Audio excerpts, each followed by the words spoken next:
What's good, YouTube? It's Rage Rail. So in today's video, I want to show you guys this spread flex mini scheme. So if you enjoy this video, go and drop a like on the video right now. Go ahead and sub and turn on post notifications on. So the playbook that I'm in is the spread playbook. Again, the playbook I'm in is the spread playbook. Now, before I go any further, I want to show you guys my website. All things Madden will be the future for the Madden community. This is so much more than your standard ebook website. This website right here is designed for everything that you love to do in Madden. We know you love tournaments. We know you love to play CFLs. We have money CFLs. We have free CFLs. We even give you reward points for shopping on our website. There's also an amazing feature that we put on there called Request an ebook. Now, this is the exact process that you'll go through when you actually check out, and we also offer a number of payments. So go ahead and head over to allthingsmadden.com to see what all the hype is about. Alright, man, and also if you like this little mini scheme and you want this full scheme, please make sure you actually go to my website, make sure you go to personal ebook and actually request this formation, and I'll be happy to get it straight to you. So without further ado, man, let's get into this. So the reason I like this playbook, the reason I like this formation is because we actually can get 4 receivers in there. So what you'll do is go to the strong slots package, and it's going to put your number 1 receiver in actually the strong slot, which is that right side. Notice how when we go to strong slots, it puts DK Metcalf there. Now, if you want to adjust where he goes, please just use this feature where you press R1 and then you actually just manually adjust him. Now, whatever you do, please do not touch this spot right here. If you try to sub in anybody right here, you will not have strong slots, and you will have a tight end there no matter what you do. So please make sure you don't do that. So only touch these 3 receivers. Now, the reason I like this formation because this RPO read screen is actually really good against zone coverage, and it can work okay against man coverage, but I'll show you basically everything. But has a lot of great plays, man. It has its wide shallow cross, PA deep outs, which is an extremely good play. They have this wide corner, jet touch pass. It's okay. It's just your normal touch pass, nothing special about it. They actually have the Z shallow cross, which can bomb a lot of coverage if you do certain adjustments. Slot flags, extremely good against man coverage. And they also have wide cross. It's just a crosser route, so you guys know you can come up with the good crosser route concepts. And they also have the smash corners, which is a play that I'll touch on today. So the plays I want to touch on today is PA deep out. You guys already know that play, so I'm not going to be doing much with that play. I want to show you how I like to run slot flags, and then also I want to show you smash corners. So we're going to have slot flags in there. We have PA deep. Okay, cool. So we're going to come out in smash corner. So the defense we're going to use is, of course, dollar. Now, normally, typically, you'll see either like a dollar type of set, or a dime set, and you'll also see 3-3-5 wide, and you see 3-3-5 normal. So that's why I like to use dollar, because it kind of simulates the best of both worlds. Now, what we're going to do right here is come out in cover 3. So First things first.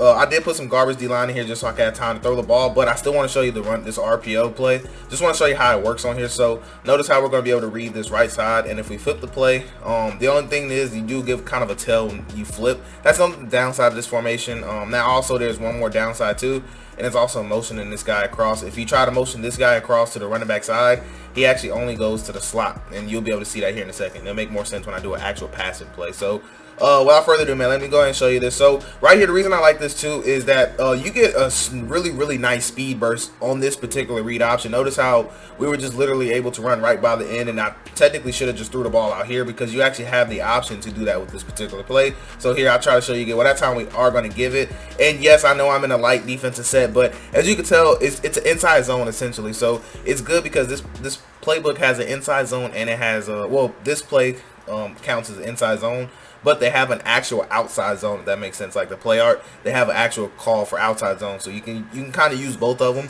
at your discretion. Now I kind of want to show you what happens. They aren't gonna let me do it. Actually I could have did it, but what's cool is that if they don't like play a hard flat, you actually can throw the ball to circle out there if they're not playing like a cover 2 or something. So hopefully I can show you that here. So notice how we're able to zip that out there. Now that is Russell Wilson type of throw, so you are going to need somebody who can get the ball out really fast if you want to utilize that in that particular scenario. But it's not always going to play out like that. So right here I'm actually going to flip and just kind of throw it this way. Well, running for you this way to see So you can know that we can do it both ways. So notice how right there, if you're getting hollered at or, you know, pressure comes, you can actually just dump the ball off. So just thought it was a really cool thing that you could do. Now, next thing I want to show you with this RPO play is this backside bubble. So it's basically like your standard bubble routes. If you're on current gen, you notice how they throw the ball up the field. So please be very careful of that and try not to throw a pick. Now, I want to show you man coverage just so you can see what it looks like too. Because technically you can still throw this in man coverage. You just cannot throw this set pass right here. But in man coverage, a lot of times that they're going to take you can just come right here, and then that's if they're playing a light style of defense. You can actually split those linemen just like that, and it's one of the rare read options that actually give you the ability to just really get out there, you know. So imagine using this with, like, you know, Lamar or Kyler or something like that, you know. It's absolutely crazy. So moving forward, I want to talk to you about this play right here, which is the shallow cross, I believe it's called. I can't think of it. I forgot the name of it, but you guys know it.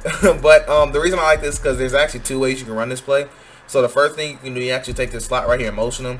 You can take square, put them on a streak. Now either A, you can actually run it just like this, and if you run it this way, you'll have a backside read between a corner route and a hitch combo. So for example, let's just pretend that the user is going to follow.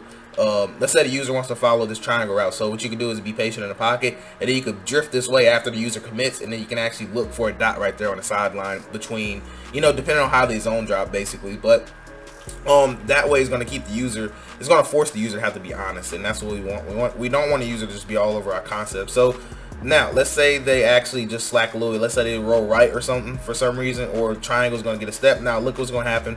We're going to be able to have that dot right there over the top of that purple. So just a really nice concept. A lot of times the user is going to be baiting that running back route a lot of the times anyways, but we have to detect, that's why he's doing that. But I'm gonna go ahead and spy that guy, but I want to show you cover two, because cover two, the same thing is gonna happen. Now another variation I was gonna tell you is that you can actually take circle and put them on a drag if you'd like, but it's really not necessary because the running back route is gonna do a great job of you know, making the user have to choose who we want to guard, and we're still gonna be able to throw the ball over the top of that cloud flat. So you can tell it just literally does not matter. So really nice play right there. So another way you can run it too is take circle, put him on a streak, and you can actually motion over your other slot, and you can actually do the same thing. Now we got the same thing to the other side. Now this way, I recommend you take square, put them on a drag. That's just me personally, but you don't need to. I just recommend that. It makes it run a lot smoother. I should have double teamed that guy, but they double teamed me anyway. But just wanted to show you X. So right there, it was only that close because in practice mode, they actually pressed the outside receivers.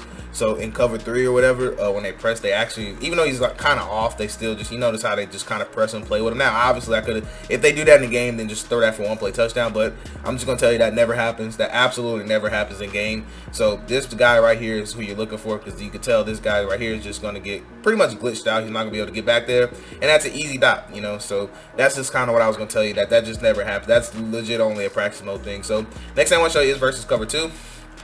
And also one thing I want to say is I don't like this play versus man coverage. Just want to make sure I did make that clear. Now I'm gonna show you what I love versus man coverage, and also I still want to show you that if you want to run it this way, you definitely can. It's just, it's a lot harder to get over the top of that cloud, because notice how deep that cloud gets. Like I said, it's possible, but it's not the best way to run this play. If you want to run it that way, I recommend you just using that route as bait. So what I mean by that is motion that guy over, and let's say you did the drag setup, right? Now you can actually just bait the user thinking, you know, he's gonna follow X. So now we're just gonna make a read between R1. See how right there we can kind of fit that ball in there. So that's how you're gonna want to have to play that. So, but I always recommend you put that drag route, but you have the option to play with them. You know, that's what I was kind of saying. That next thing I want to show you is versus cover 4 drop. And also the other setup will beat cover 4 drop, just like this one will. But I'm gonna go ahead and take square, put him on a drag, because like I said, this is just the best way I feel like to run it with him on a drag, because it's gonna pull down those zones. It's gonna make it a lot easier to throw that ball. So like I said, just look at that. I mean, you just got nothing but space to throw that ball, you know. So that's what I truly recommend you to do. Now, I'm not gonna talk about man coverage with this particular play, but if you wanted to, you definitely can. I'm not gonna say you can't. It's just that, you know, there's better plays to beat man coverage in this particular offense. But if somebody happened to play man, what I would do is just run this setup right here. Now you can take circle, put them on a streak if you'd like, but essentially all you'd be reading is between X and R1. You just want to see where the user goes, to be honest with you. Now DK is probably going to win because he is lighting up. Now if that's your best receiver, that route would definitely beat man coverage if that's your best, but it's not a man beating you know, post route. It's actually a zone beating post route. Now this is why I like to play the next play I was telling you about, double flag. So I love this play versus man coverage. This is my favorite man coverage play, actually.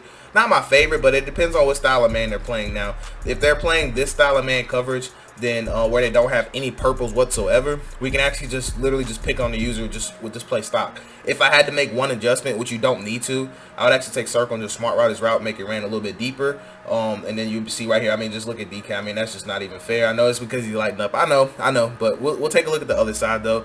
But be careful smart route in that route too, because sometimes they'll actually press that guy too much, or it'll be a bump and run to where they'll run into each other. So if you don't want to have to worry about that, you can just run this play stock. Honestly, it's really good. But this time I'm gonna show you triangle, because both of them are man beating corner routes.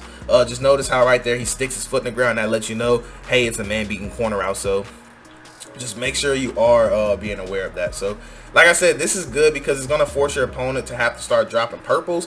But let's say they're just being ignorant, right, and they just don't want to do that. This is so versus man coverage, I love to mix in slot flags, right? We'll run that, and then we'll throw in PAD bouts, which, as you guys know, you can run this play stock. You do not have to do anything to this play. Now, what I want you to keep in mind is actually this play action right here. So notice the blocking on this. Well, notice the running back route. He does that every time they're blocking, but you can still split the safeties right there. I don't know why I got such a bad throw or whatever, but me personally on this particular PAD bout, I actually prefer you to block the running back. Normally I would tell you it don't matter, but I hate that animation that they give right there. So me personally, I would say just block them. It'll make your life a lot easier. So notice how now he's, it's a smoother little thing.